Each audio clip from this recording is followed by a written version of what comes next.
Welcome to the channel. This is going to be a first look Let's Learn series for Victoria 3, which was released on the 25th of October 2022. Now, my original plan for this game was to spend some time learning it and watch it by watching some YouTube videos and maybe spend a little bit of time working with the interface. But I'll be completely honest, all I've ended up with is more confused than what I was before because of the very steep learning curve. So what I've decided is that I'm just going to jump straight in, do one of the tutorial countries and share my experiences learning the games with you guys. That gives you an opportunity to point out my mistakes, which there will be lots of, and also give me hints and tips about where we need to go. And the idea is that if I can build a solid base of understanding, then I can take that forward into other series, which I can then build my knowledge of the game. To that end, I'll start by defining what this series isn't. I mean, it isn't a full hands-on tutorial. There's going to be quite a lot of mistakes. Possibly everything could go completely wrong because it is a very complex game. But hopefully at the end, we will start to pull together the main mechanics. So that out the way, let's just get straight in. We're going to do a tutorial, which is the learn the game. And what we got here is a choice of 4 countries. Now, I'm not exactly sure what the difference between any of these is, but I'm going to start with Sweden because that's on the left-hand side, and that implies that this might be the basic one. You can see down the bottom here, it says the following game rules have been recommended. AI behavior towards player lenient, AI aggression low. We can change the game's rules here. So, but, well, what's the point? You can see achievements are available, so we may even get an achievement if I actually manage to succeed. Certainly not going to play Iron Man mode, and I think there's no point messing around. We'll just get straight in. So here we are. We're on the game map. We've got our first kind of task, I would assume, for the tutorial. And before we get into that, though, I just want to mention 2 things. The first one is the size of the GUI. Now, when I first loaded this game, it was a lot smaller with the icons, and I was a bit worried about the size of the text. So if you feel the text is unreadable and you can't see what's going on, feel free to chuck it in the comments and I'll try and adjust the size. What I will mention is that if I bring the GUI up too much, what happens is that some of the menus and tooltips start to go off the edge of the screen. And the other thing I want to mention is tooltips. Now, the tooltip system in this game is pretty awesome. If I just to show you, we can go in. I don't know whether there's actually a limit on how many of these deep you can go, but you can keep going and going and going. Now, that's both going to be possibly useful, but also it means that with some of the vast amount of information that this game provides, I found that when I watched some YouTube videos is that it was very difficult when someone was saying I was looking at this, but by the time you were looking at the tooltip to work out what they were talking about, they'd already flashed off. So what I'm going to try and do in this series is if I'm talking about something in a drop down or a tooltip, I'll try and point out what I'm actually talking about. That's assuming that I actually do know what I'm talking about. Anyway, guys, I think I'm prevaricating, so let's just get into what we've got to do. So we've got this. Welcome to the Age of Progress. The year is 1836, with Carl Johan Bernadette is King of Sweden. The Industrial Revolution is underway, bringing cataclysmic social changes along with it. More than 20 years have passed since the Congress of Vienna imposed some semblance of order upon Europe, and the unrest is once again starting to brew among the great powers. It would be up to you to guide Sweden to glory over the following century. There is no way to win in Victoria 3. You set your own goals and experience different stories in the process of pursuing them. You can see the start date is January the 1st, 1836, and the tooltip's already getting in the way because it's over there. And the actual game lasts for 100 years. So the end date is, I presume, 1936. I don't know whether that be December the 31st or January the 1st. So that's the time span of the game. But I've got absolutely no idea whether you can play past that end date. And you can see, and as the last paragraph emphasizes, is there is no specific objective. So it's totally up to the player to decide on what their success goals and even their failure goals, because as far as I can tell, there's no, unlike Crusader Kings 3, where if your primary character dies, that's it, a game over. The only thing I can think of in this is you either get annihilated by your neighbours, so you've no longer got a country, or you go bankrupt. So here we are, core gameplay. Victoria 3 is about taking charge of growing and shaping a Victorian era country with a primary focus on economics and politics. You will be constructing a society of your own imagination while overcoming internal and external obstacles. So what we got here is a nice little diagram with the player on the left hand side, and we got politics, economics, diplomacy and war, and it says country and population. It says politics, economics and diplomacy and war are all tools to the end, but must be employed with care as your population have needs and desires of their own. Your decisions will impact them, and they will in turn attempt to influence you. Victoria 3 is a dynamic simulation with many moving parts.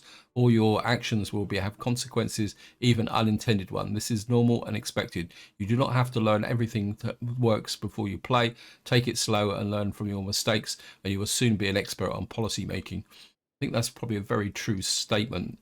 We will be making quite a few mistakes, and it will be quite a steep learning curve.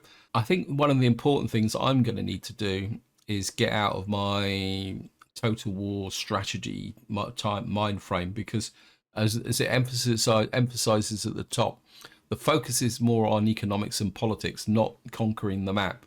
And I think that will be a big factor. I think if I can't shake off my strategy type mindset, we may get ourselves into a bit of trouble.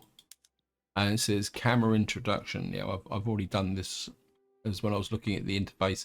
There's WASD. You can scroll in, you scroll right out, you get the paper map, which shows you all the countries, and you can zoom right in.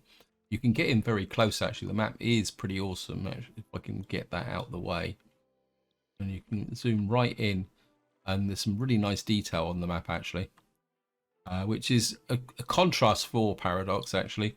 They've seemed to have put a lot more work into the graphics compared to previous games. And it says you can also pan the map by moving the cursor to the edges. Now, if any of you follow my series, you know that I'm not very good with, I often get onto the edge and the map drifts away. I've gone through all the settings to turn off edge scrolling, and it seems I can't. So when we go to these numerous menu options around and information around the screen, we may have a little bit of map drift. And then it says tab to, you can see an instant overview of the whole map. And of course, again, I'll just move it. I think if we can move around here and show it. What I do know is that any country that's got a color on it, we zoom in a little bit, can be played. And anything like these light colored countries here are potential colonies. There is a way you can play countries that don't exist, but I've got no idea how that works. It says nested tooltips for introduction. Sometimes you will see underlined text and or a colored name and concept. Hover your cursor over such text to get more information of the new window called a tooltip. Keep your cursor still for a moment, and the tooltip will be a solid border and lock in place. You can float a new underlined text, names and concepts. Hover over there. One thing I have done is I've changed the settings, so rather than having to wait time to lock the tooltip in place, what I've done is set it to a mouse click like I used to do when I played Crusader Kings 3. It just gives these a little bit more locking, but you can see that the depth of these tooltips is pretty awesome, actually. And we got here, so right, we're now into the mechanics of the game. Now I've got some understanding of this, but we will read this through. And it says capacities introduction, and the capacities are these three symbols across the top. And one's called bureaucracy, authority, and influence. It says three capacities measure different aspects of your country's power. Mouse over the orange text to get more information. So we'll go down here. It says bureaucracy is the capacity used to maintain your country's administrative cohesion and day-to-day operations. The cost increases with population across your incorporated states and with every institution investment level. It's also used to administer commanders and trade routes. You gain bureaucracy from operating government administration buildings. Just need to know what government administration buildings there are. So if we move to authority, this authority is the capacity used to affect internal change to your country, like issuing decrees and managing interest groups. You gain authority from laws. One thing I have found is that the political system is very confusing. And it says influence is the capacity used for diplomatic actions and pacts targeting another country. You gain influence based on your rank. Now the rank is up here. which we'll take a little bit more of a look at later on, and we're ranked 17 in the world at the moment. It says capacities originate from your government building, certain laws, and your rank, respectively. You get to decide how to allocate them further of your interests. Unspent capacity will provide a minor boost in one aspect of your country, while overspending will occur a major penalty. One thing that's quite important is that, and again, this is about getting out of the strategy game mindset. These are meant to be used. They're not meant to be accumulated to large numbers. So here we are on the Treasury. Now, I have watched a video on the Treasury. It says money in the Treasury is used to fund the state apparatus. It says expand infrastructure, find status, power military, influence minor nations. The vast majority of money in your country is circulated by buildings and pops and is outside your direct control. Because I play city building games, it's going to be a little bit difficult to get my head away from the fact that I can't build a massive industry, make vast amounts of profits, and then invest it. Yes, part of the game is building up industries and your infrastructure of the country, but as far as I can tell, you cannot profit directly from those industries. As buildings and pops can be taxed to grow and improve your economy, decrease your expenses by minimizing the operating costs of government buildings. The balance shown on the top bar reflects a weekly change. Unlike capacities, money can be saved to be spent later, though going into debt by running a negative weekly balance can often yield a better return on investments. Loans will be automatically repaid when your weekly balance is positive. What that actually means is that this up here is our weekly income. The gold bar below is our gold reserve. The money is not a way of keeping score. We've got to use the money to build your economy. And what the gold reserve is what you would normally assume is in a strategy game or city building game is your gold reserve, but it has a limit. Now, I've got no idea what that limit is, but I do know from the short video that I watched is that if this fills up, you start to get penalties. And the ideal is to have enough in this gold reserve to build what you want, but at the same time, not too much. And then, but having said that, it's possible to spend your entire gold reserve, and what happens then is this then starts to fill up with a red bar, which is equivalent to what's often in the news at the moment, especially here in the UK, is government borrowing. But if that red bar gets to this side, then you can go bankrupt, and I suppose that is game over. And what you can see here is the way we actually get income. The investment pool, I've got absolutely no idea what that is, and I'm not going to read the tooltip because it would probably just fry my brain. Again, I think this is something that's very important with when you try to learn paradox games is, yes, you can see the mechanic is there, but if you start trying to learn them all, your brain just melts, to be honest. I think all you can do is work up in layers and hope that something you're ignoring isn't going to cause a catastrophic failure in the game. But then if it fails, it fails, and we'll just start again. Maybe next time round, if it all goes wrong, we'll play Belgium. And what you got below here is where our income's actually coming from. So it says our total income is 28.3k, and our income comes from income tax, poll tax, consumption tax, tariffs, and minting, which are, if you think about it, are the roles of government. But of course, we've got expenses, which is net, wow, 25.4k. Goods from government buildings, government wages, and goods from military buildings and military wages. So that means that the buildings themselves don't cost anything, but if those buildings consume goods, we got to pay for it, and we got to pay people to actually man the industries, and that's also the same for our military. I'm assuming that military wages will also cover our army. These screens down the bottom are blank at the moment because, of course, we haven't unpaused the game. I think that covers about everything. I think before we move on, though, I think we'll just take a look at these at the top here. This one is gross domestic product. If you were looking for you could say a target, maybe getting the best gross domestic product could be a valid long-term target for a game. This one is literacy. I've got absolutely no idea what that means. I've got no idea what an incorporated state is. And I presume it says 1.52 million. I presume that's population out of a population. Yeah, out of a population of 2.79 million. Standard of living. Your guess is as good as mine. So yeah, we got a population of 2.79 million. Say 93,000 people are unemployed. Wow. We've got radicals. I'm sure we're going to get piles of those. And then we got loyalists on the top. What's this here?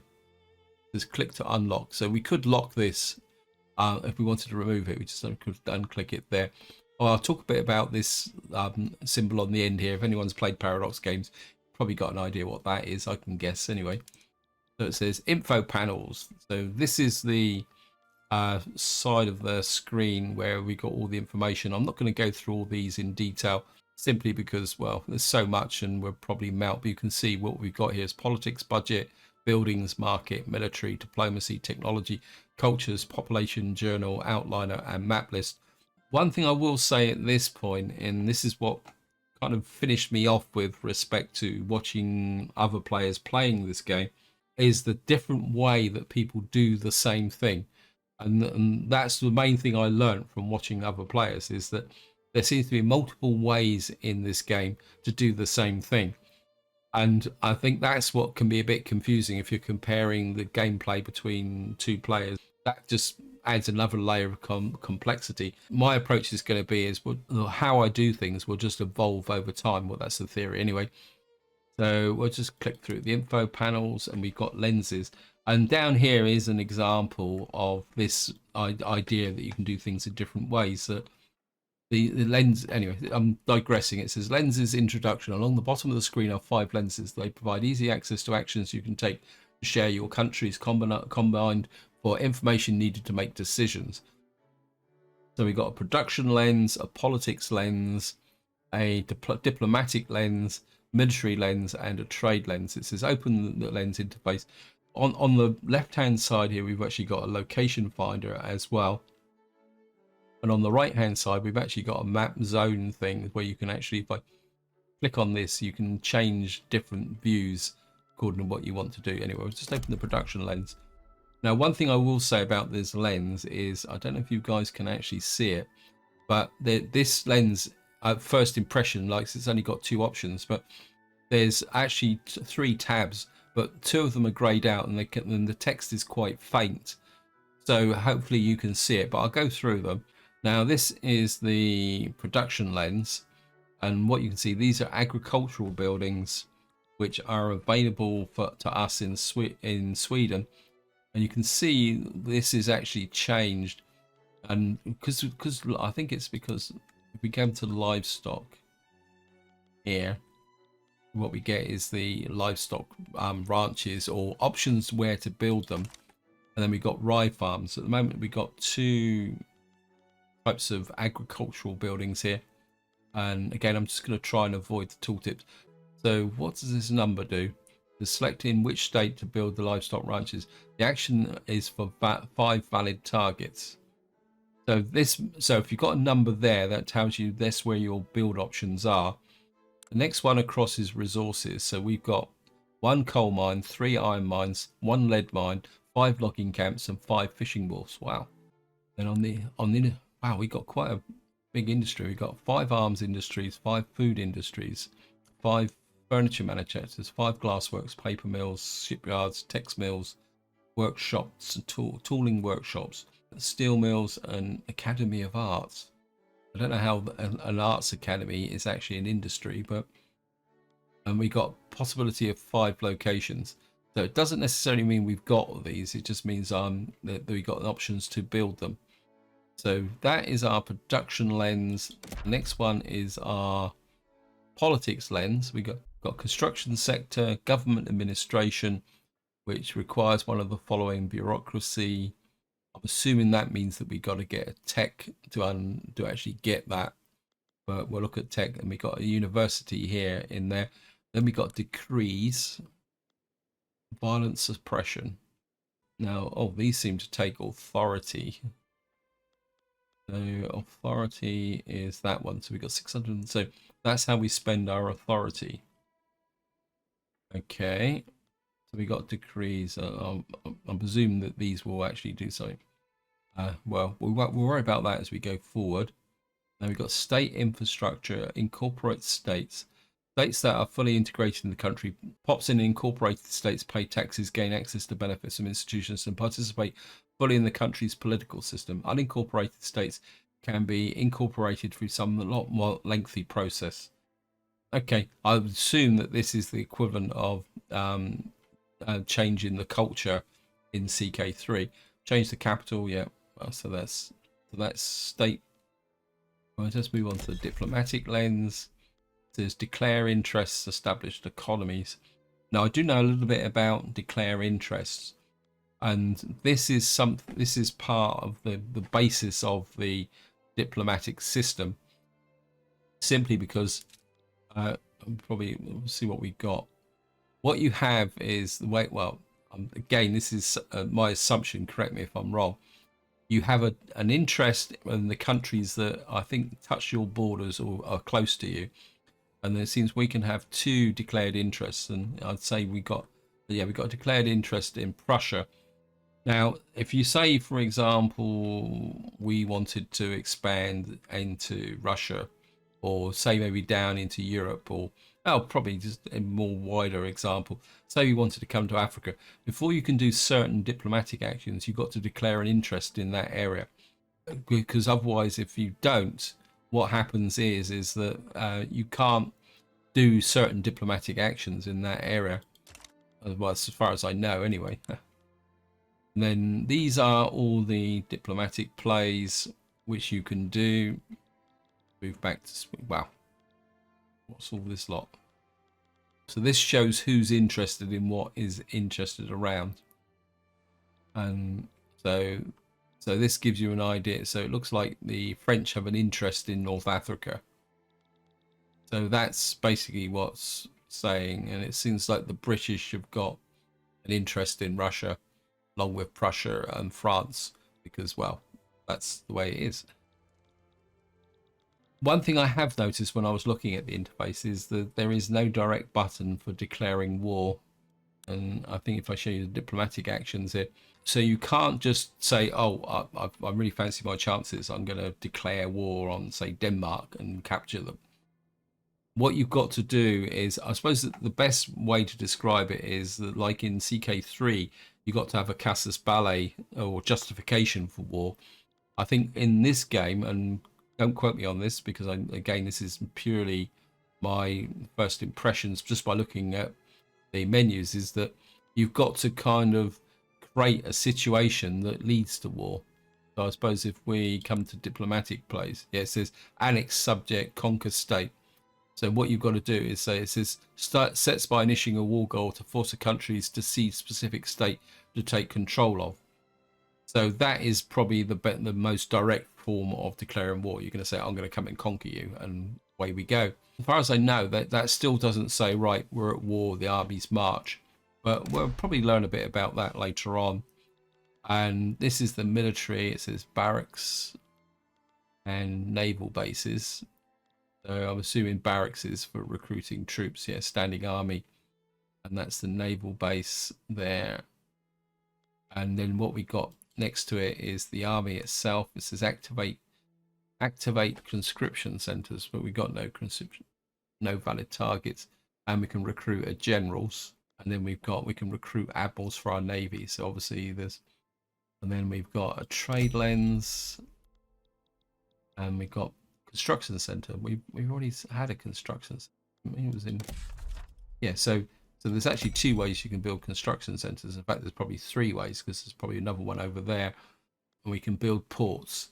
That's interesting because then, oh, we've got naval bases, which I assume allows us, yeah, we build men of wars. And then what we've got here is actual naval ports, which need clippers. I'm assuming in the word by clippers they mean like the and convoys. Okay. I'm gonna have a headache by the time this video is finished. There's move market capital, and then here, what we got here is the import goods, and this is what, wow, this is import. I'm assuming that these are potential trade routes. So let's have a quick look. The way the trade seems to work is these markets. Now I don't know much about them. So you don't trade with a country, you trade with the market of the country or area. Here we got the British market, which probably spreads all over the world, the Russian market and the French market. And you can see here is our Swedish market, which for some reason includes Norway. So you trade between markets, not individual countries. And then we've got exports as well, which works the same way. I'm assuming that if just take a look at this, yeah. So the trade within our own market is implied. We don't need a trade route. Say we wanted to export stuff to the British market, which doesn't look very. So I don't know why it's red. Probably because it's not actually. Oh, it's grain, so they don't want. So if we were selling grain to the British market, it would be a loss, I think. Productivity, though. We will learn this over time, but anyway. Right, so we've now got that done. So I think we've, up here, we've got pause, unpause.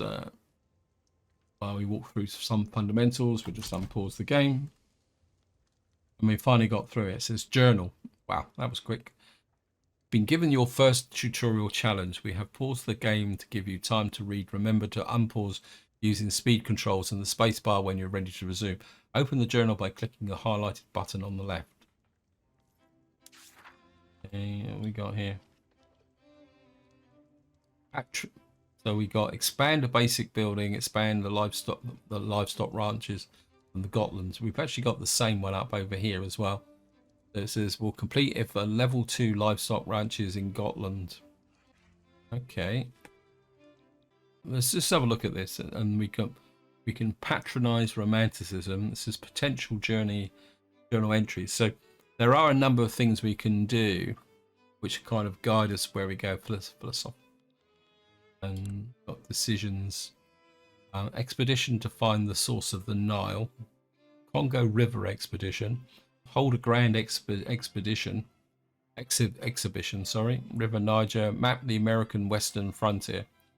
I'm assuming that as the game gets more DLCs, these decisions will grow. Anyway, so right, let me just click that. Okay. Select and expand a basic building to proceed. Right, what we got here? There's expand a basic building. On one way of growing your economy is by constructing and expanding buildings. You cannot always know ahead of time if a certain building will be profitable or not, but expanding the basic agricultural building of a livestock ranch is relatively safe investment. Just tell me how, tell me why. I think probably of these two options, the most important is why, because that's the depth mechanics of the game. I think that how should be relatively straightforward. So tell me what. Okay, I understand. Thank you. Tell me why. Why expand buildings? The safe way of growing your economy is by expanding a basic resource building that produces a staple good like fabric. Staple are consumed directly by most of your pops who will buy it from producing buildings. That enriches its workforce and it can take tax, earn money and treasury. The funds can be used to expand other parts of your industry. We pay to expand the building. That enriches people. They earn more money. They pay us more taxes.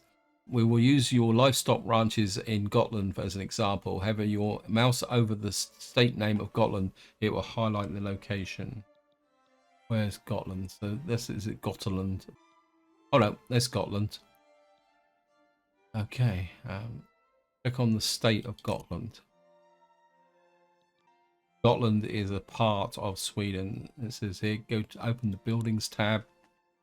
In the buildings overview panel, you will see an overview of the building that's present. Now it's down here, so we've got a little bit of a sidebar here. There's livestock ranches. Group there. Look at the livestock, see the state. Click on the livestock ranches. So we've now got here under the process section, you will find the building's weekly balance. It's a positive balance. That means that the building is profitable. You can see how the profits are allocated in the tooltip. If an industry has a negative weekly balance, it loses money, which is generally bad. It will be covered in an upcoming tutorial challenge. This means that this livestock ranch is making money. It seems that it's got no inputs, but it's producing fabric and meat. Now, one thing I do know is these little symbols here kind of indicate the profitability, and it gives an indication of the comparison with the base price. So we've got, so what's the difference between a weekly balance and a productivity? It's 16% compared to the average of the livestock ranches. We got an average annual wage. Right, I'm not going to get into too much of this. Let's just go through and says here. Okay, there's why expand buildings. These are the buildings expenses. Expenses are always includes the wages of the workforce, but they also include other expenses, money, and other currencies, such as goods required to manufacture, process, or infrastructure usage on levied states. So every building uses infrastructure. So you can't just keep building buildings ad infinitum. There's a limit on how many buildings you can build, and I'm assuming that would be in the state. It says why expand the buildings? It says these are the buildings' revenues. The livestock ranches produces fabric as their primary good, but may also have a secondary product. Many buildings can produce several different types of goods. Produced goods are sold to POPs and other buildings at prices that fluctuate depending on market conditions. So we're making reasonable profit there. Oh, well. So it says, why expand? Buildings do not provide its income to you directly, but provides your POPs with jobs and wages. You can see what each POPs work here under the workforce tab. We got employees, standard of living.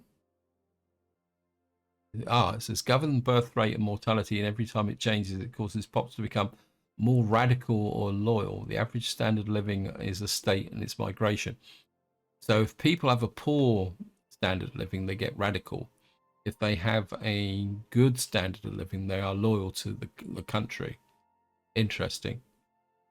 So we've got to work for aristocrats as workforce. I presume they would be the owner of the livestock farm. I don't know what clergymen are doing in here. Oh, the clergymen are part of the middle strata. I presume that they're administrators. So you've got the aristocrats who are the owners, the clergymen who are what you could say the clerks because they're educated. You've got the farmers who are the people that are in charge of all the laborers. Okay. Wow. So much to learn. I'm getting a headache already. Expanding the building such as livestock increases how many POPs can work there and enriches the rest of your company's POPs by giving them access to fabric at a lower cost than before. So if you produce more, you can reduce the cost of an item, but that will then feed in if you've got other industries. So in some ways, building manipulates the prices. Before you go and expand your buildings, remember that there is a cost in expanding buildings. Not all buildings are suitable for expansion. You learn more about how to identify good candidates expansion in upcoming tutorial. Yes, thank you. We need to click on here. So it says, tell me how. I think I've got an idea on it. So we got to click on Scotland, and then we got to go to the livestock farm here. And I think this is where we're getting into the realm of doing. I think we can just click here, but we'll follow the tutorial. There's information, and it says there. So we've got to click that. And then that puts 1 of 6 to be built. You successfully ordered the expansion of a livestock ranch in Scotland. Buildings would take time to expand, placed in the construction queue. So the construction queue is up here. What's this? It says Sweden is using 10 construction each week to produce a total of 10 construction each week. Oh, well, that makes sense. There's 1 project under construction. Okay, understand. I assume we just got to unpause. We're on game speed 3, which I presume the game is set. How long does this take to build? It takes 15 weeks. Wow. But then again, I suppose we don't have that much in the way of construction. So while that's running, let's have a look round. Click the flag. What's this? There's Sweden information. So this is our king, King Jarl Johan Bernadette. The government is monarchy. We're power 16 in the world. We got must be the army. We've got 30 battalions, and what's this? And 9 conscript battalions. So I suppose the bigger the army is, the more we present. We've got a navy of 10 ships. We've got a GDP of 5.21. Yep, literacy, we've got that. Standard living. He's a Protestant and he's Swedish. Diplomatically, it looks like we've got a trade agreement with Prussia, and we've got to show attitudes to Sweden on the map. So who likes us and who dislikes us? So Spain's a bit wary of us. The Brits are cautious. Prussia likes us. France kind of likes us. I'm assuming the Russians are cautious between us. Show relations on the map. What's this? Relations between Sweden and Russia are poor. Looks like Denmark are cold. The rest are neutral. Prussia is cordial. Yep, we're just going to ignore that screen. And now we've got this tab here. It says current situation. Now, normally this tells you where you need to make fixes, but I'm reluctant to use this because I'm guessing that some of these things here are related to the tutorial. So if I start trying to fix any of this, there's market access in Scania is 95%. There's expensive government goods, tools, iron, and wood. Yeah, we're going to leave that alone, as I say, because I got a feeling that if I start trying to do something about those, would kind of just mess up the tutorial. So we're building a ranch in Gotland. I suppose we can look at the rank. Sweden currently holds the rank of a minor power with overall score position of 16 in the world. The current prestige is 112. If the prestige of Sweden becomes at least 120, their rank will increase to a major power. If the prestige of Sweden is reduced below 26 for an extended time, their rank will decrease to an insignificant power.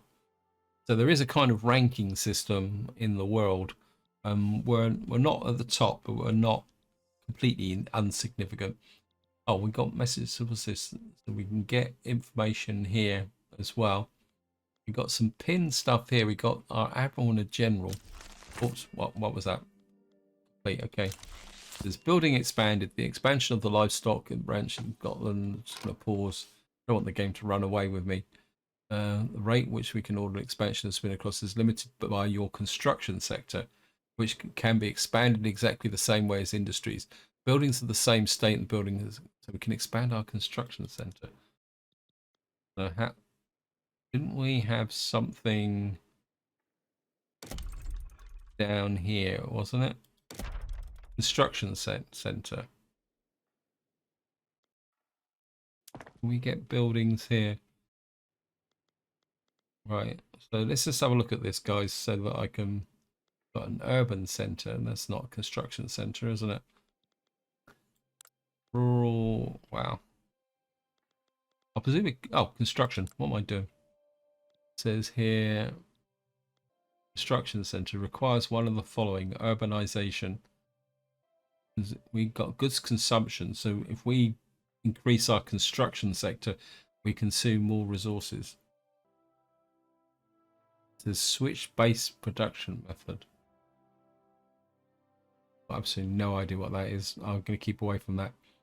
I think I'm going to, I mean, we're not building anything and we got plenty of money. Oh, what we got here? Expand. I knew it'd be... where are we going to build it? I fancy that. I feel like if we can get that bigger, and we're not building anything, I feel that if we're not building something at the moment, because we got the money, we're going to have...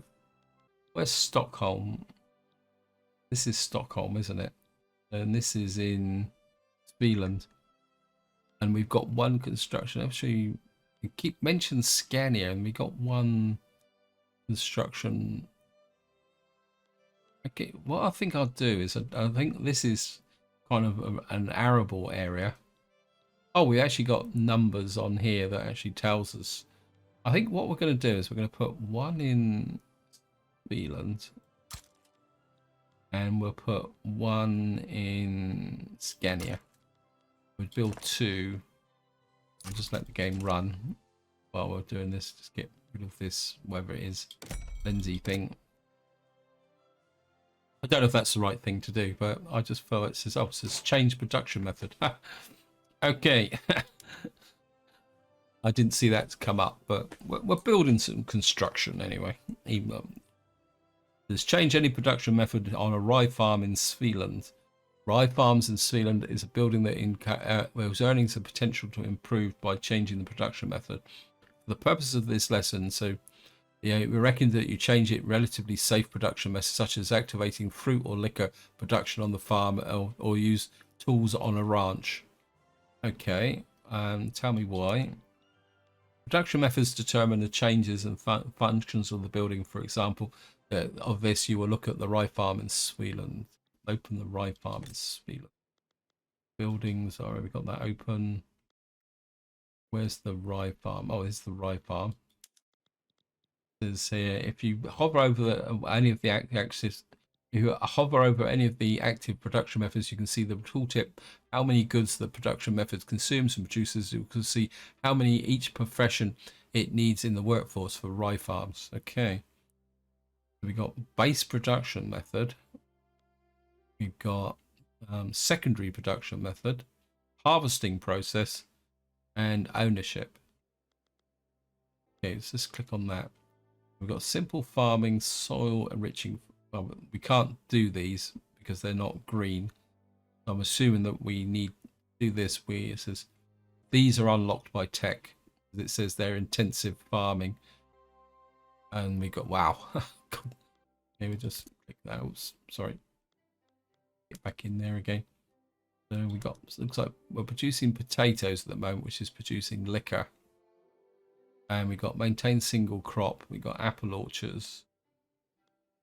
So what are we actually producing? So we're producing 30 liquor and 20 grain. So if we change to that, we'll no longer be producing liquor, but we're producing fruit and sugar, and we need to maintain the crop. Ox-powered carts. Harvesting process, ox-powered harvesting. Okay. Go to apple orchards. Probably see.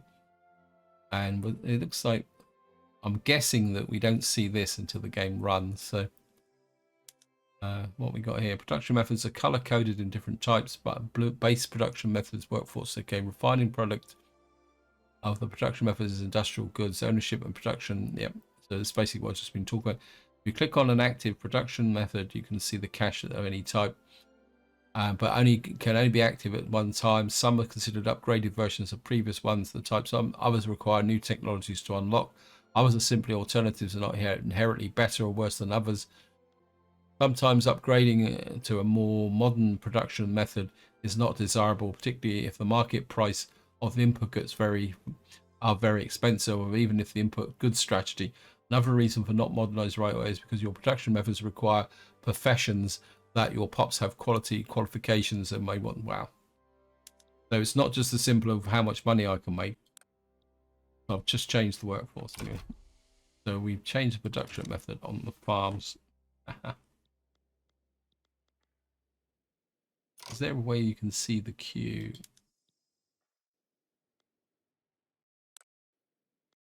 Production methods. Okay. So while we're still moving forward, this is finished. Assuming that this has got to run for 4 weeks. So well, it looks like we've actually reduced, because we've reduced the consumption of liquor. We've actually reduced our money, which isn't good. We'll just let that build. So let's just get back to here. So we've now got industries and whoops. So what have we got here? Government. I'm going to quietly close that menu at the moment because I've got absolutely no idea what that's about. So budget, I might be able to understand the budget. So what we got here, we've got an overview of the budget, which is a breakdown of so our liquor tax is only producing 3k now. I'm assuming that we can add other things as well. There's this Burns Authority. Luxury furniture, luxury clothes. Ooh, I think ordinary wine 1.13k. We produce wine. Now again, I'm just going to leave that alone. I'm just very reluctant to kind of jump. Okay, let's pause. We're not building anything. It says okay, expand a production building, expand the. This kind of sneaks up on you, doesn't it? Expand a productive building. Okay, so expand the tooling workshop in Scania. Tooling workshop in Scania is a highly productive building that's beginning a large amount of revenue compared to expenses, making it an ideal candidate for expansion. Expand the building in order to grow gross domestic product. Oh, the gross domestic product comes from our market size. So let me I'm just going to be very interested in this. By focusing your expansion efforts on highly productive buildings, you can maximize the amount of value your workforce adds to your economy. Producing low-value goods like grain while spending only a small amount of money on input goods like tools lets you population feed themselves while earning meager wages. By rejecting your workforce to productive high-value goods like wine and clippers instead of long as the demand is there, these pots will end up by generating more money. Even though their wages may remain the same.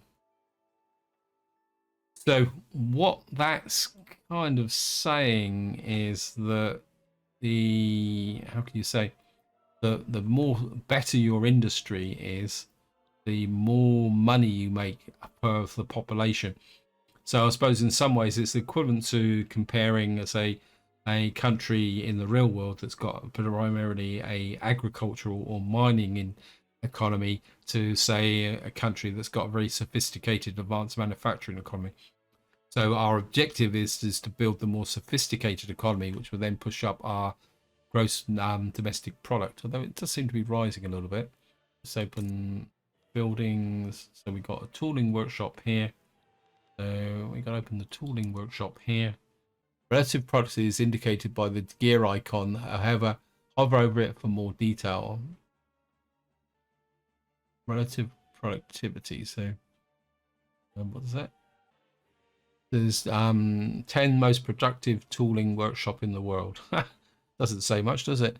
-6 productivity compared to the average tooling workshop.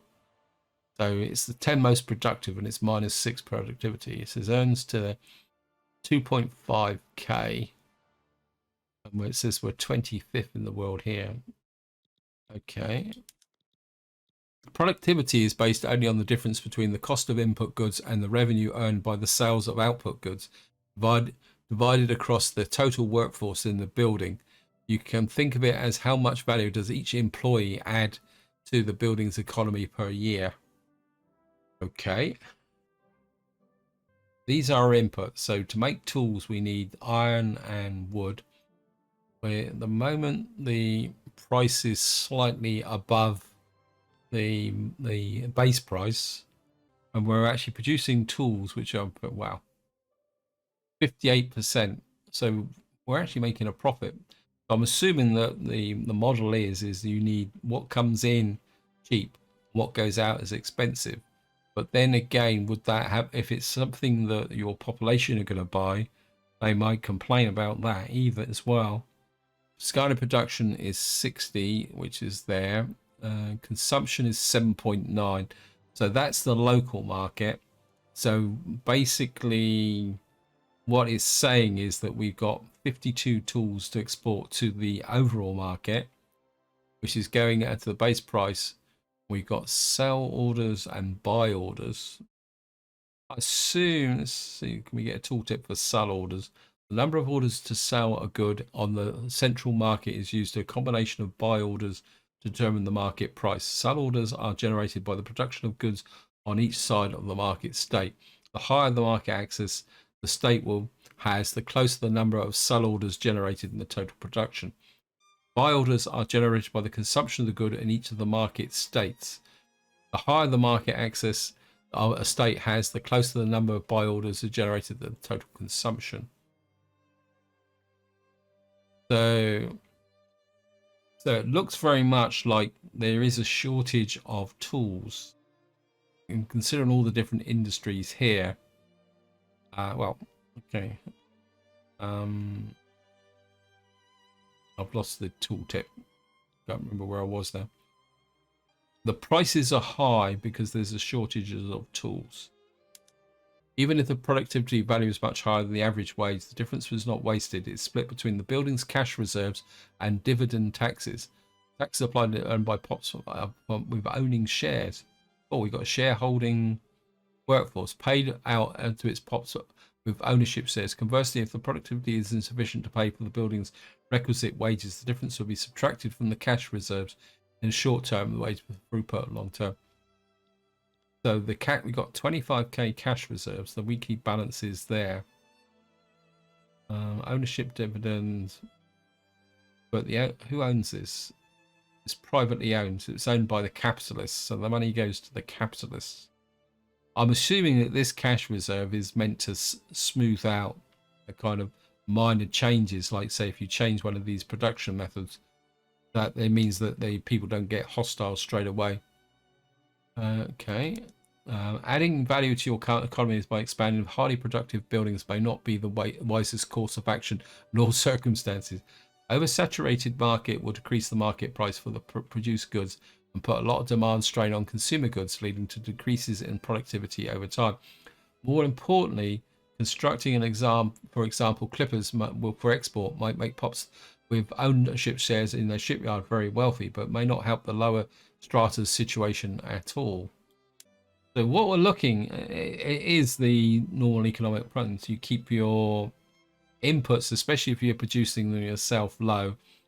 But what you want to do is keep the export market high, but not too high if it's consumed by your own industries. Because it says here that we've got industries, our own industries want tools. In some ways, what you need to do is apply economics. So base materials need to be cheap. Something like tools which would be used in other industries need to be maybe in the center, and then things that you will sell to the markets, the end product, can be higher but not too high, especially if it's goods that your workforce actually rely on, if that makes sense. Well, I think we know how to do this, but we'll do it anyway. Open the buildings panel.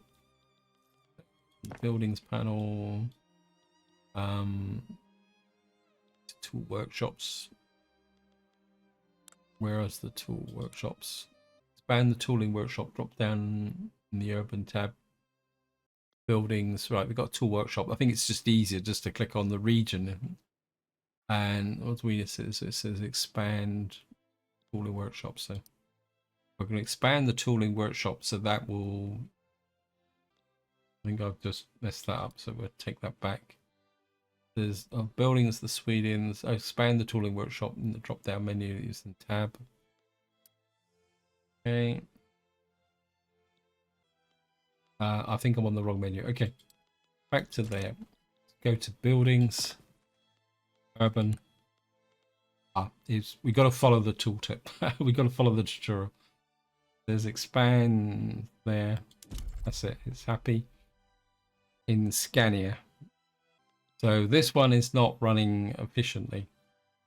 So we need to expand you to make you a bit more efficient. I think I've messed this one up, haven't I?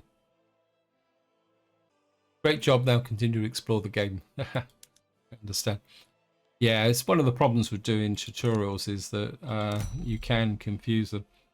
I'm still a bit curious about why that arms industry and tooling workshop. I just want to have a look at it. It said that it was okay, guys. We've just finished expand a productive building. Anyway, guys, I've just realized I'm going over time for this video, so this is where I'm going to leave it.